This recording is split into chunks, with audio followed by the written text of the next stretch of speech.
2023ஆம் ஆண்டுக்கான past paper discussion பகுதியில முதலாவது நாங்க பகுதி ஏயில வர முதல் 25 கேள்விகளையும் பார்க்கணும். இப்ப இதுல முதலாவது கேள்வி வந்து 12% ஆண்டு இறை சதவீதத்தை அறவிடும் ஒரு குறித்த நகர சபை நெல்லைகளினுள்ளே இருக்கும் ஒரு கடையின் ஆண்டு மதிப்பீட்டு பெருமானம் 24,000 ஆகும். ஒரு ஆண்டுக்காக செலுத்த வேண்டிய இறை வரி யாதுன்னு சொல்லிதான் இந்த முதலாவது கேள்வி. சதவீத கேள்விகள்ல இந்த இந்த இந்த வகையான கேள்விகளை நாங்க நேரடி கேள்வியை பார்ப்போம். அதாவது ஒரு குறித்த பெருமானத்தின் சதவீதமாக வார ஒரு விஷயத்த நேரடியாகவே இங்க கேள்வியில கேட்டிருக்காங்க. இப்போ உதாரணத்துக்கு சொல்ல போனால் இங்க இறைவரின்ற ஒரு பெருமானத்தை கேட்டிருக்கேன். அந்த இறைவரிங்கிறது ஆண்டு பெருமானம், ஆண்டு மதிப்பீட்டு பெருமானம் சென்ற ஒரு பெருமானத்தின் ஒரு குறித்த சதவீதமாகத்தான் இந்த இறைவரி வந்து வாருது. அதே நேரங்கள்ல இலாபம், நட்டம், இந்த மாதிரி விஷயங்கள், இலாப சதவீதம், நட்டு சதவீதம், இலாப சதவீதம் அந்த பகுதியில வாரத்துக்கு இலாபம் யாதுன்னு ஒரு கேள்வி வருமாக இருந்தா அதை நாங்க நேரடி கேள்வியாக சொல்வோம். ஏன்னு சொல்லி சொன்னா இலாபம்ங்கிறது ஒரு சதவீதத்தின் அடிப்படையில கணிக்கப்படக்குள்ள. உதாரணத்துக்கு ஒரு கொள்விலையின் 10% இலாபமாக எதிர்பார்க்கப்பட்டது அப்படின்னு வந்தால் அங்க கொள்விலையின் 10%. இப்ப நாங்க ஏற்கனவே சொன்ன மாதிரி ஒரு பெருமானத்தின் ஒரு குறித்த சதவீதத்தை இந்த கேள்வி வந்து கேட்குது. அப்ப இப்படியான கேள்விகளை நாங்க என்ன செல்வோம் என்றால் நேரடி கேள்வின்னு சொல்லி சொல்லுவோம். அப்ப இங்கேயும் வந்து இறைவரியை நேரடியாக கேட்டிருக்காங்க. ரைட். இப்ப இறைவரிங்கிறது ஆண்டு பெருமானத்தின் 12% தான் நாங்க வளமையா என்ன செய்வோம், இறைவரின்ற ஒரு வரைவிலக்கணத்துல கொண்டு வருவோம். ஆகவே இந்த கேள்விக்கு நாம நேரடியாக விடையெழுத போனமாக இருந்தால் இறைவரி யாதுன்னு சொல்றது 24,000 அது இன்வாரிடத்துல பெருக்கல் வருது 12%. 100 மேல் 12, 100 மேல் 12. இப்ப இங்க நாங்க ஒரு இலகுவான முறையில சுருக்கக்கூடிய மாதிரி தான் வந்துருக்கு. ரைட். 240 தர 12 இதோட இறைவரி பெருமானமாக எங்களுக்கு வந்து வரப்போகுது. 240 தர 12 பெருமானம் 2,880 ரூபாய் ஒரு ஆண்டுக்காக செலுத்த வேண்டிய இறைவரியாக என்ன செய்ய போகுது இங்க வந்து வரப்போகுது. இது எங்கட முதலாவது பகுதி. அப்ப இங்க வந்துட்டு 24,000 நான்கு போட்டதுக்குரிய காரணம் என்னன்னு சொல்லி சொன்னால் ஆண்டு பெருமானம் 24,000 சொல்லியிருக்காங்க. இப்ப சில வேளைகள் வேற கேள்விகள் என்ன செய்திருக்கலாம், ஒரு 30,000 50,000 வந்தால் இங்க 24,000 வார இடத்துல அந்த உரிய பெருமானம் வரும்.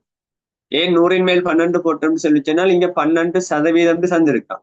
ஒருவேளை 15% ஆண்டு இறை சதவீதம் சந்திருந்தான்னு சொல்லி சொன்னா நாங்க இங்க 100 மேல் 12 என்ற பெருமானத்தை செஞ்சிருக்கோம், போட்டிருக்கோம். அப்ப இதுதான் எங்கட நேரடி கேள்விகள்ல சதவீதத்துல நேரடியாக கேட்கக்கூடிய பகுதிகள்ல வர ஒரு அமைப்பிலான ஒரு கேள்வியாக இந்த முதலாவது கேள்வியை நாங்க என்ன செய்யலாம் பார்க்கலாம். இரண்டாவது கேள்விக்கு போனமாக இருந்தால் இது ஒரு முக்கோணியின் சம்பந்தப்பட்டது, முக்கோணியின் கோணங்கள் சம்பந்தப்பட்ட ஒரு கேள்வியாக இந்த இரண்டாவது கேள்வியை நாங்க பார்க்கலாம். இப்ப இதுல ஒரு முக்கோணி தரப்பட்ட தரவுகளை பார்த்தோம்னு சொல்லி சொன்னால் இந்த 120 பாகைன்னு சொல்றது புறக்கோணம்னு படிச்சிருப்பாங்க. ஏன்னா இங்க தரப்பட்ட ஏனைய 2 கோணங்களும் வந்துட்டு அகக்கோணம். அப்ப இங்க நாங்க தரப்பட்ட தரவுகளை வச்சு யோசிக்கும் ஒரு முக்கோணியின் புறக்கோணம் அகக்கோணம் தொடர்பாக நாங்க என்ன படிச்சிருக்கோம்னு பார்த்தோம்னால் ஒரு புறக்கோணத்தின் பருமனானது, முக்கோணியொன்றின் புறக்கோணத்தின் பருமனானது அகத்தெதிர் கோணங்களின் கூட்டுத்தொகைக்கு எப்படி இருக்க போகுது, சமனாக இருக்க போகுதுன்னு சொல்லி படிச்சிருக்கோம். ஏன்னா இந்த அடிப்படையில 120 சமன் 3x வரும். எக்ஸின் பெருமானம் என்ன 40 பாகை என்று சொல்லி விட என்ன செய்ய போகுது எங்களுக்கு இந்த கேள்விக்குரிய விடையாக வரப்போகுது. அப்ப இங்க நாங்க பயன்படுத்தப்பட்ட தேற்றம் முக்கோணம் ஒன்றின் புறக்கோணத்தின் பருமனானது அகத்தெதிர் கோணங்களின் கூட்டுத்தொகைக்கு எப்படி இருக்கும், சமன் அப்படின்னு சொல்ற அந்த ஒரு அடிப்படையில தான் நாங்க என்ன செய்யறோம் இந்த இரண்டாவது கேள்வியை வந்து பார்க்கணும். மூன்றாவது கேள்வியை பார்த்தோம்னால் அட்சர கணித உறுப்புகளின் பொது மடங்குகளில் சிறியதை காண்க அப்படின்னு சொல்லி என்ன வளமையாக இந்த கேள்வி நாங்க எல்லா பேப்பர்லையும் பார்த்துருக்கோம்.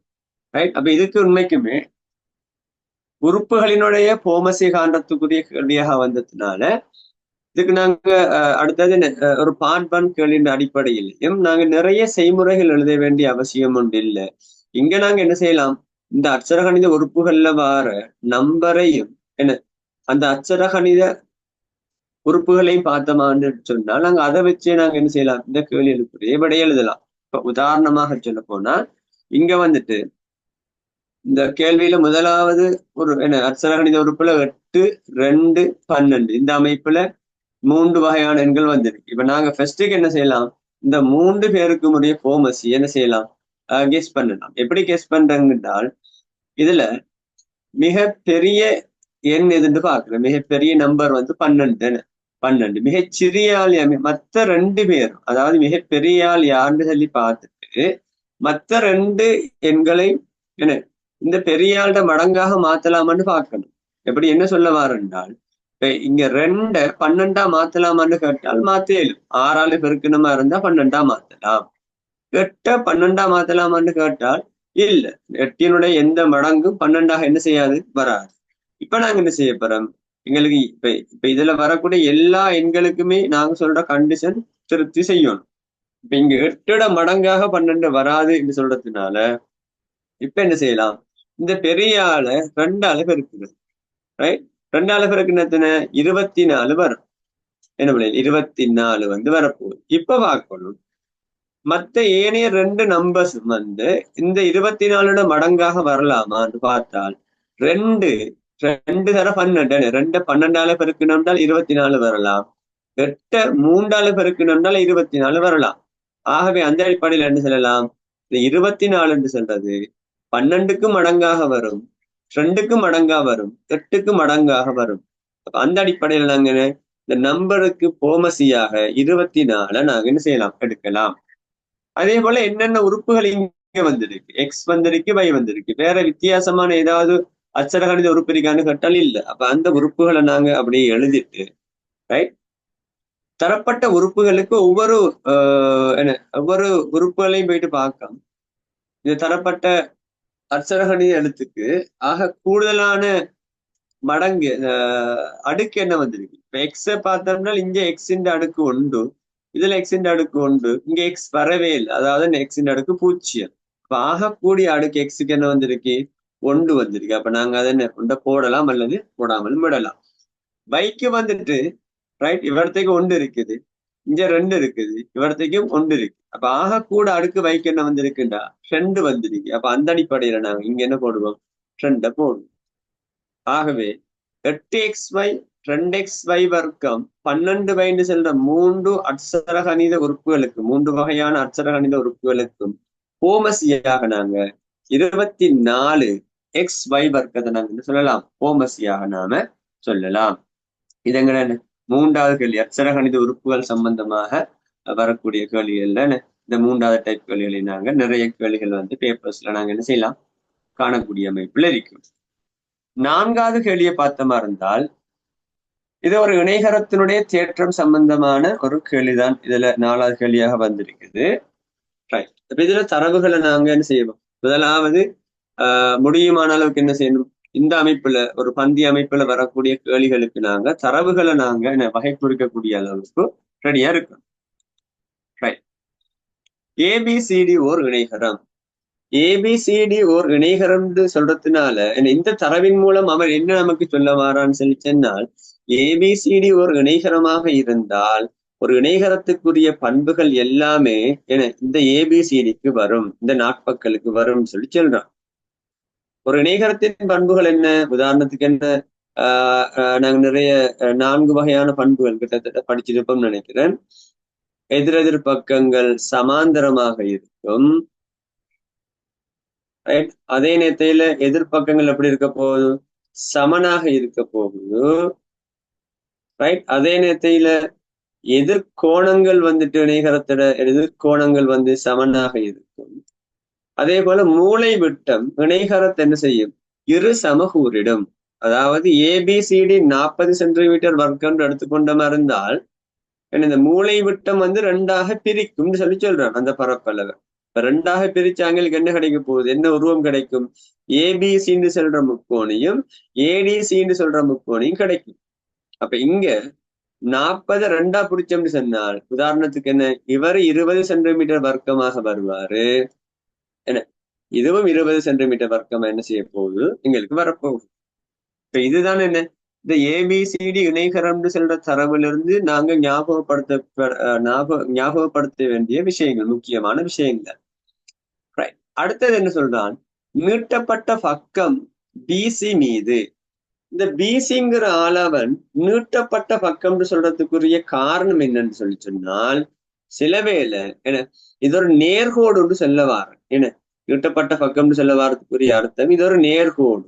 அப்ப சில நேரங்கள்ல நாங்க நேர்கோடு சம்பந்தமான கோணங்கள், அதாவது என்ன நேர்கோடுன்னு சொல்லி சொன்னால் என்ன, பக்கத்தில் இருக்கக்கூடிய கோணங்களோட கூட்டுத்தொகை என்ன வரப்போகுது, 150 வகையாக வரும். அடுத்துள்ள கோணங்களின் கூட்டுத்தொகை 180 வரும். என்ன அதை நீங்க பாவிக்கணும், இடத்தையும் மறைமுகமாக சொல்றதுக்கு என்ன சொல்லலாம், இந்த நீட்டப்பட்ட பக்கம் அப்படின்னு சொல்றதுக்கு வாய்ப்பு இருக்கு.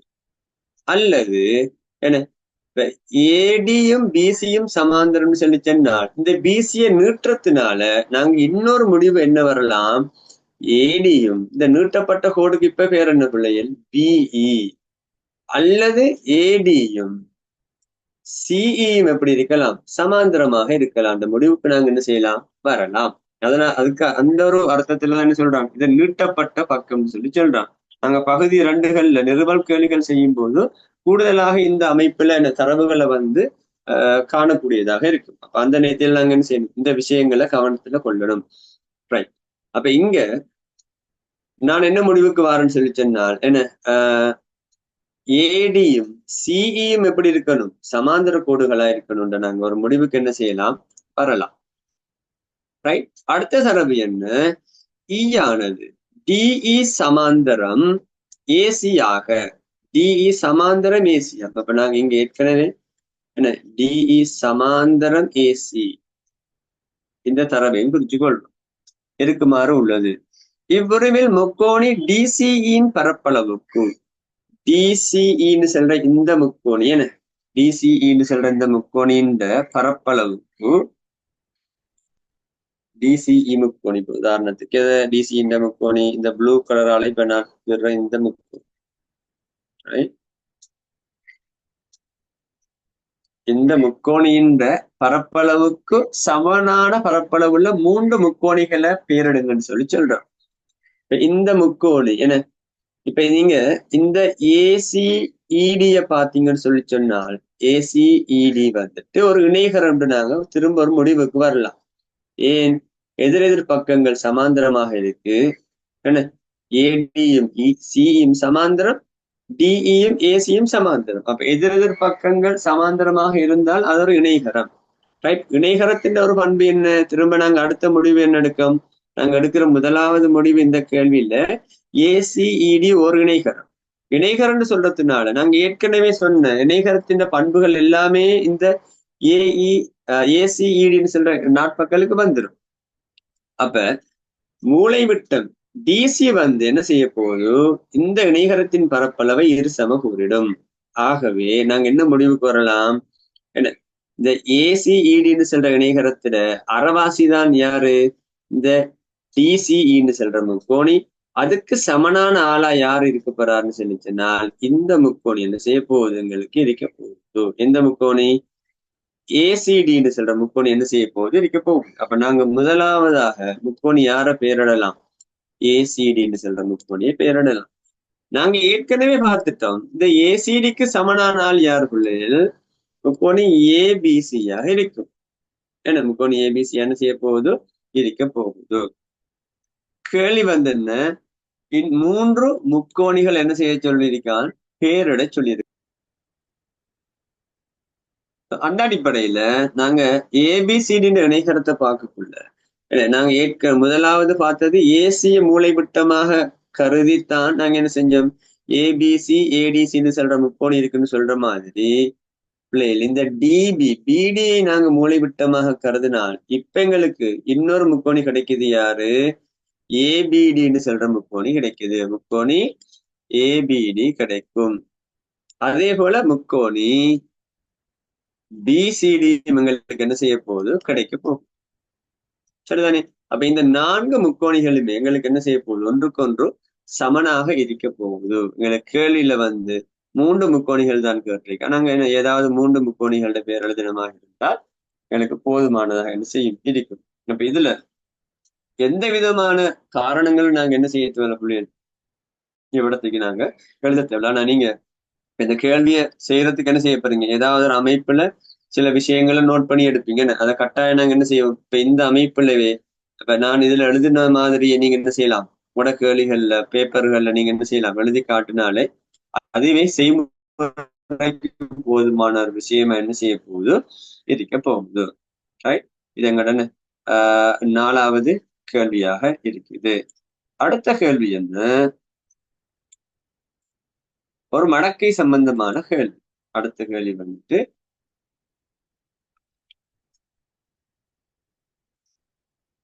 ஒரு மடக்கை சம்பந்தமான கேள்வி வந்திருக்கு. 5வது,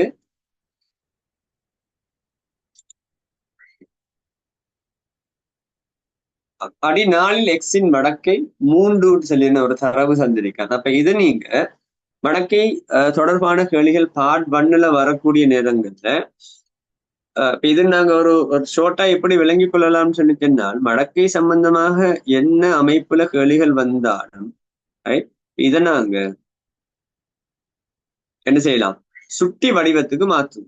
சுட்டி வடிவத்துக்கு மாற்றணும்னு சொல்லி சொன்னால் என்னென்னு வரப்போகுதுன்னால், இந்த அடி 4 எக்ஸின் மடக்கை 3ங்கிறது ரைட், எக்ஸ் சமன் 4 சொல்லி என்ன செய்ய போகுது, வரப்போகுது. என்ன நேரடியாக நாங்க கேள்வி எங்களுக்கு விளங்குதோ இல்லையோ ரைட், மடக்கை அமைப்புல தரப்பட்ட கேள்வியாக இருந்தால் அதை நீங்க நேரடியா என்ன செய்யுங்க, சுட்டி அமைப்புக்கு என்ன செய்யுங்க, மாத்துங்க. சுட்டி அமைப்புல மாத்தக்குள்ள சில நேரங்கள்ல நாங்க நேரடியாக விடைக்கு போயிருப்போம், அல்லது விடையின்ற ஒரு ஸ்டெப்புக்கு நாங்க என்ன செஞ்சிருப்போம், போயிருப்போம். ரைட், அப்ப இந்த கேள்வி விலங்கல்லன்னு சொல்ற ஒரு ஆளுக்கும் கிட்டத்தட்ட ஒரு மார்க்ஸ் என்ன செய்யலாம், இந்த அமைப்புல நீங்க எழுதுறதுனால உங்களுக்கு கிடைக்கலாம். ரைட், அப்ப நான் நேரடியாக மடக்கை வடிவத்தை கண்டன்னு சொல்லி சொன்னால் என்ன, மடக்கை வடிவம் கேள்வியில தரப்பட்டால் அதை சுட்டி வடிவத்துக்கு மாத்திட்டு அதுல இருந்து நாங்க என்ன செய்யலாம், நாங்க விடைக்கு வந்துட்டோமா இல்லையான்னு பார்க்கணும். எக்ஸின் பெருமானத்தை கேட்டிருக்கேன், அதனால என்ன சுட்டி வடிவத்தில் எழுதியிருக்கேன். ஆகவே 4 சர 4 சர 4 நாங்க 16. ஆகவே எக்ஸ் சமன் 64 என்ற விட எனக்கு என்ன செய்ய போகுது, இங்க வரப்போகுது. 6வது கேள்வியை பார்த்தோமா இருந்தால், 6வது கேள்வி அட்சர கணித பின்னங்கள் தொடர்பான ஒரு கேள்வி. அட்சர கணித பின்னங்கள்ட்ட சுருக்கள் சம்பந்தமான ஒரு கேள்விதான் எங்களோட 6வது கேள்வி வந்திருக்கு. இதுல நாங்க பார்த்தோம்னு சொல்லி சொன்னால் என்ன, ஒரு வகுத்தல். இப்ப நாங்க முதலாவது என்ன செய்யலாம், இந்த வகுத்தலை பெருக்கலாக மாற்றுவோம். ரைட், வகுத்தல் பெருக்கலாக மாறும் பொழுது நிகர் மாற்றம் எழுதுவோம். ரைட், இதங்கட முதலாவது ஸ்டெப். நீங்க இப்படி எழுதினாலே நமக்கு ஒரு மார்க்ஸ் என்ன செஞ்சிடும், இங்க கிடைச்சிடும். அடுத்து நாங்க என்ன செய்யலாம், உறுப்புகளை சுருக்கிற வேலையை பார்ப்போம். ரைட், இந்த வையும் வெட்டலாம், 3 வெட்டுப்படும். இந்த 9 வெட்டினால் 3 முறை. ரைட், 2 இங்க என்ன 2ஆல வெட்டினோம்னா 2 வரப்போம். ஆகவே இங்க மிகுதியா இருக்கிறது எக்ஸும் 2ம். ஸோ 2x கீழ் 3 என்ற விடங்களுக்கு என்ன செய்ய போகுது, இந்த கேள்விக்குரிய விடையாக வரப்போகுது. அடுத்த கேள்வி என்ன, ஒரு வட்டம் தொடர்பான கேள்வி. வட்டத்தினுடைய தேற்றங்கள் சம்பந்தமான அறிவு இருந்தா தான் இந்த கேள்விகளை நாங்க செய்யக்கூடிய அமைப்புல இருக்கும். இப்ப இதுல உருவில் காட்டப்பட்டுள்ள வட்டத்தின் மீது A, B, C, D எனும் புள்ளிகள் உள்ளன. வட்டத்தின் மீது 4 புள்ளிகள் உண்டு.